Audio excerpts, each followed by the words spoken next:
Mana men Surjimet klinikasına keldim. G'aniyeva Zamiraman. Mana shu grija bo'lib keldim.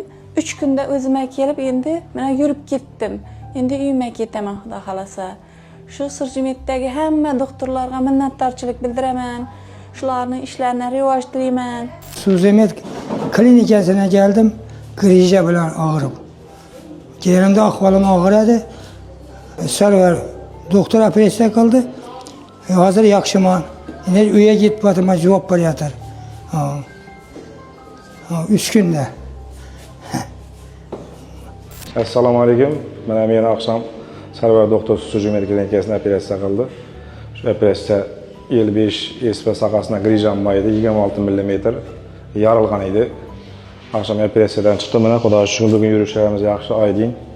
Rezultat bor. Qo'rqmanglar, qilinish kerak bo'lgan ish qilinish kerak. Sarvar doktorga rahmat. Yine şu Surjimet klinikasına geldik. Belden grija bilan.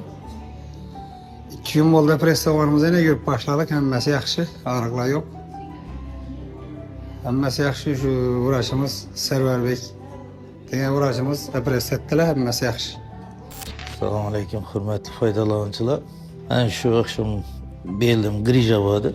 Grijam yorilish sababida og'riq bilan kelgandim Surjimet klinikasına.